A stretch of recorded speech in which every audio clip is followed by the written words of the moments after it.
Batina Bules Adventure. Halo semua, apa kabar? Semoga semua baik-baik aja ya. Nah, Batina Bule hari ini ada di Museum Bahari.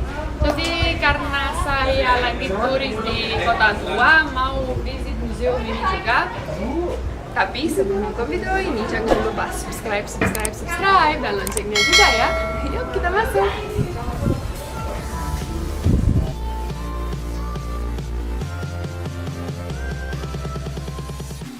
Batina Bule, jadi saya dapat guide hari ini biar nggak bingung sendiri.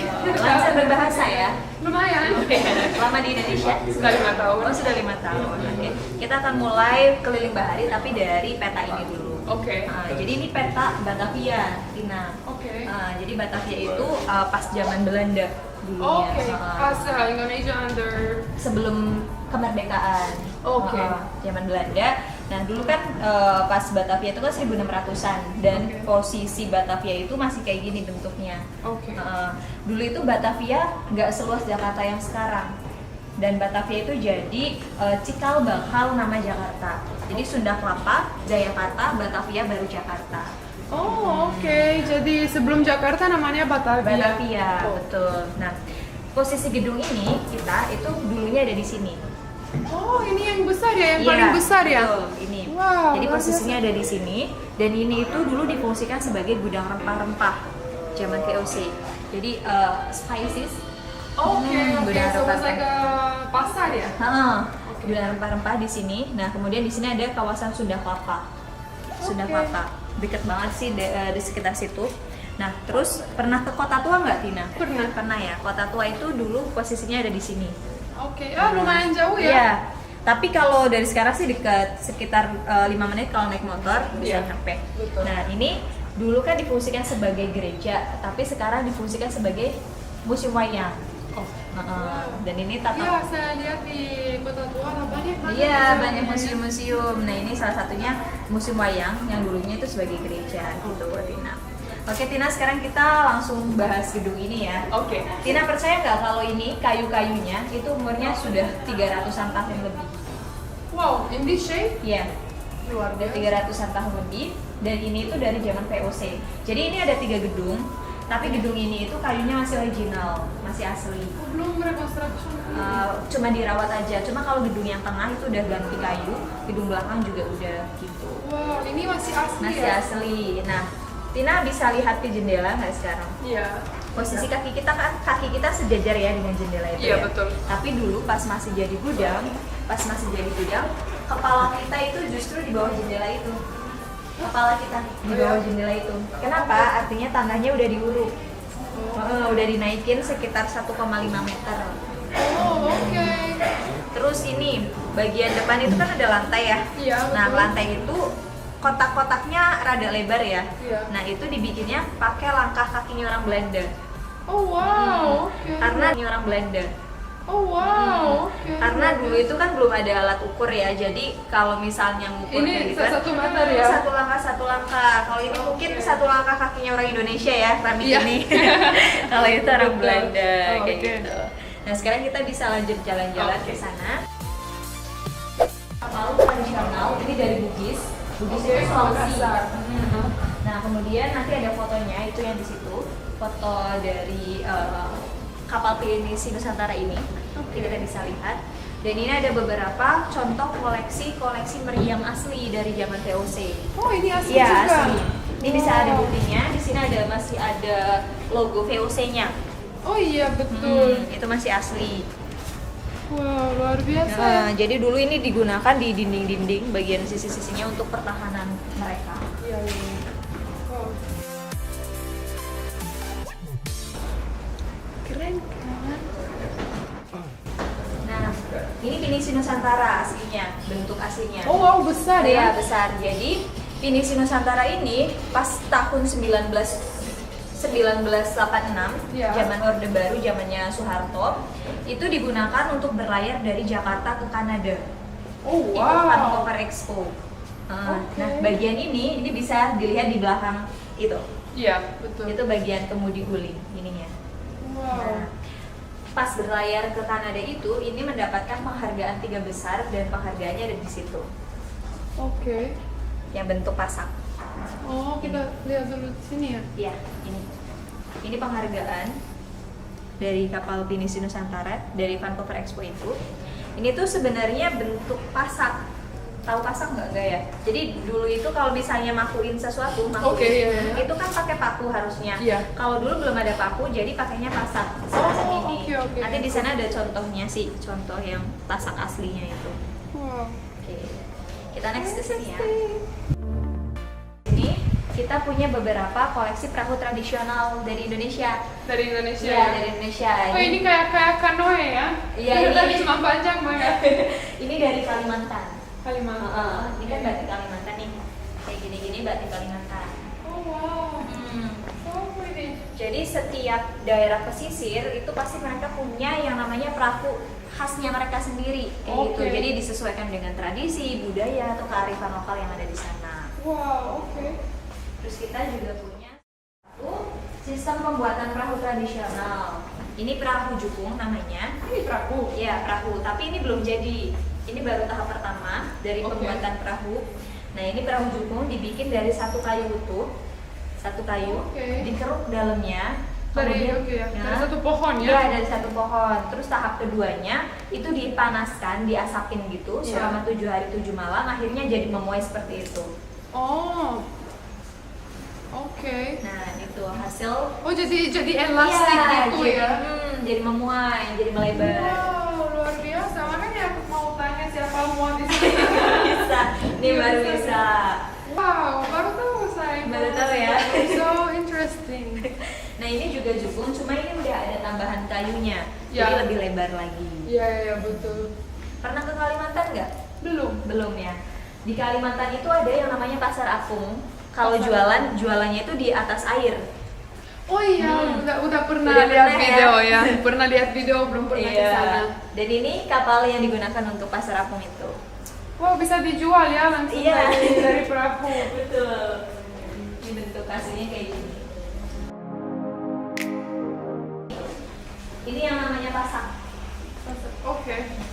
Nah, sekarang udah tahu. Udah apa tahu itu. ya, pasak.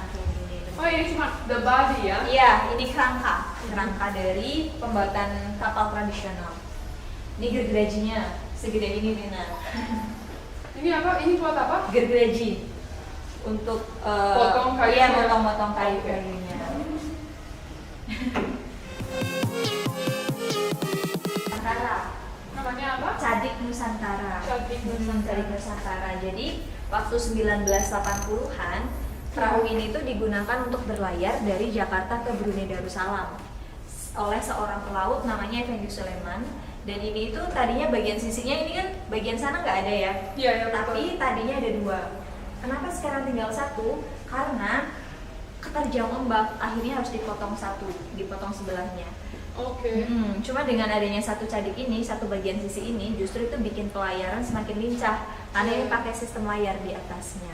Oh ya betul ya, biar lebih stable ya. Kurang lebih untuk di ruangan ini aja, nanti kita bisa next ke lantai 2. Iya. Oke. Iya. Kita ke ruang diorama, Tina. Oke. Ini namanya ruang Diorama. diorama. Ruang diorama. Tapi kita langsung keliling aja ya. Oke. Oke. Oh, Jadi- ini ada banyak nations ya. Nah, jadi ini banyak banget patung-patung, Oke. Tina. Dan patung-patung ini tuh merepresentasikan sejarah Indonesia sebelum dijajah, kemudian Indonesia pas dijajah, sama bagian belakang itu di sana ada penjelajah-penjelajah dunia. Oke, wow, luar biasa. Iya, jadi ini kan ada penjelasan tentang pedagang India, agamawan Hindu, penyiar agama Islam, dan di sini ada pedagang Cina gitu kan. Oke, wow. Jadi dulu Indonesia sebelum namanya Indonesia, itu kan orang-orangnya melakukan kontak perdagangan gitu kan dengan bangsa-bangsa asing, Iya. kayak bangsa Arab, India, Cina gitu kan. Nah setelah itu mereka melakukan kontak perdagangan dan akhirnya menghasilkan akulturasi budaya. Oke. Akulturasi budaya kemudian memunculkan agama-agama kayak gitu kan. Ya, betul. Akhirnya Islam masuk. Nah kemudian semakin ke sini Indonesia itu dikenal sebagai bangsa yang kaya akan rempah-rempahnya. Nanti kita bisa tengok di sana. Oke. Nah, sebenarnya rempah-rempah itulah yang jadi alasan kenapa bangsa-bangsa Eropa, bangsa-bangsa asing itu pada tertarik ke wilayah kita gitu. Oke. Pertama dari Portugis, ini De Alvin dia orang Ini Portugis ya? dia orang yang mengarahkan kapal-kapal Portugis untuk masuk ke wilayahnya kita kayak gitu. Kita bisa lihat di sini. Oh, the room of Iya. spice intercontinental. Oh wow, so many tuh. Ini ada bumbu-bumbu kalau mau masak. Jadi ini adalah alasan kenapa Indonesia itu dijajah. Karena rempah-rempah. Tina tahu nggak? Ini namanya cengkeh. Tahu nggak ini? Cengkeh. Cloves ya, kita punya di Eropa Punya juga. Ya, punya. Cengkeh. Kemudian pala. Ini wah kalau direbus harumnya Harum. bagus banget. Tapi Enak enggak banget ya. boleh kebanyakan. Iya. Kalau kebanyakan jadi Jadi apa? Gak enak ya, betul. Jadi dulu Tina, satu genggam cengkeh, satu genggam pala itu sama harganya seperti emas. seperti emas ya. Jadi Kayak mahal banget. ya. Zaman Mahal dulu banget. kita di Eropa juga sama. Betul, mahal banget kan di sana. Ya. Dan itu yang menyebabkan bangsa-bangsa Eropa itu pada nyari ke wilayah Indonesia ini kayak Iya, gitu. Karena di betul. sana nggak ada, ya kan? Enggak ada ya betul. Kita impor. Iya betul, dan di sana sangat mahal juga. Nah itulah kalau misalnya kita nggak ada ini, kalau misalnya di Indonesia nggak ada ini belum tentu kita dijajah kayak gitu. Iya betul. Jadi ini adalah alasan kenapa Indonesia dijajah. Wow, so cool kan? Tuh tambah sayang Indonesianya. Oke kita next Ini lagi. yang paling mahal kalau mau bikin teh cardamom. Iya. Racikan minum. Sini ada beberapa toko-toko dan ini sih yang paling urgent. Jadi Cornelis de Houtman. Oke. Nah, dia ini orang Belanda pertama yang masuk ke wilayah Indonesia. Tapi dulu namanya belum Indonesia, masih dalam bentuk kepulauan-kepulauan. Dan dia Oke. masuk ke Banten waktu itu. Oke. Nah, masuk ke Pulau Banten. Nah kemudian dia itu mengajak kerjasama dengan Banten, Sultan Banten dan masyarakat Banten itu awalnya menerima baik, tapi karena dia itu berlaku nggak sopan, nggak adil gitu, akhirnya dia diusir dari Banten. Tapi setelah diusir dari Banten, dia itu nggak putus asa gitu, dia tetap nyari wilayah di kawasan Indonesia itu di mana yang rempah-rempahnya itu banyak. Akhirnya dia melarikan diri ke wilayah Maluku. Oke. Nah ini ada Hitoshi Imamura. Jadi setelah Indonesia dijajah Belanda, Indonesia kan dijajah sama Jepang. Jepang, itu ya, selama 3,5 tahun. Tapi Hitoshi Imamura ini dia tentara yang disukai sama masyarakat Indonesia. Oke. Karena dia punya hubungan persahabatan dengan Presiden Soekarno waktu itu. Oh gitu. Oke. Wow, tuh learning so much history today. Saya senang banget. Senang ya. Di sini ada penjelajah-penjelajah dunia. Ini ada Marco Polo. Marco Polo terkenal lah ya di dunia ya. Ya, Siapa ya, sih ya. yang nggak tahu Marco Polo gitu kan? Betul. Dia penjelajah dari Venice, Italia. Iya. Kemudian ini ada Ibnu Battuta. Ibnu Battuta ini dia penjelajah juga, tapi dia dari Maroko, Arab. Maroko, oke ya kelihatan ya. Ah. Kayak tradisional. Iya. Sepatunya juga kayak Maroko. Terus ini juga ada penjelajah dari Tiongkok, Cina, Cina. ya. Ini tuh kamu bisa nebak nggak ini agamanya apa dia? Islam, Cina atau apa gitu? Dari tampilannya? Kayaknya mereka Islam ya, betul. Oh, Islam Nah, ya? betul, dia Islam. Jadi Laksamana Cheng Ho itu dia dari Tiongkok, Cina. Jadi dulu di Tiongkok itu ada namanya suku Hui, di mana isinya itu orang-orang Muslim kayak gitu. Oh. Dan dia waktu itu diutus sama Kaisar Cina untuk melakukan hubungan diplomasi dengan bangsa-bangsa asing. Nah, dia juga jadi salah satu penyebar agama Islam di Indonesia. Dan nama dia diabadikan di nama sebuah kelenteng yang ada di Semarang, namanya Sampokong. Oke. Tahu nggak? Masih nggak tahu, Nggak ya? belum tahu. Nanti kalau ke Semarang ada tuh sebuah kelenteng merah gitu kan, namanya Sampokong. Itu salah satu Sampokong. nama panggilan dia. Oh wow, luar biasa. Nih, ini ada Jan Huygens van Linschoten. Dia itu yang nulis buku judulnya Itinerario. Nih, jadi ini salah satu buku yang menguatkan kenapa Belanda bisa datang ke sini. Karena ini isinya itu jalur rempah. Oke. Wow, so nice. Kita langsung ke Laksamana Malahayati karena di sana ada topik penting juga Oke. untuk pengetahuan sejarah Indonesia. Nah, ini ada Laksamana Malahayati. Laksamana Malahayati ini dia ini perempuan ya, Ya. bisa dilihat dia dari Iya. katanya dia perempuan dan jadi pemimpin armada laut dunia pertama. udah perempuan terus jadi pemimpin armada laut gitu kan, betapa luar biasanya dia. Nah, dia itu waktu itu ditinggal mati sama suaminya karena kalah perang. Nah, akhirnya dia posisinya sebagai janda kan, nggak punya suami gitu. Iya. Nah, dari posisi dia sebagai janda itu akhirnya dia punya inisiatif untuk membentuk sebuah pasukan, di mana pasukan itu isinya janda-janda semua. Nah, pasukan itu kemudian dilatih di sebuah benteng yang namanya itu Inombale. Nah, akhirnya pasukan itu disebut sebagai prajurit Inombale. Itu dilatih segala macam, akhirnya dikerahkan untuk melawan penjajahan Belanda.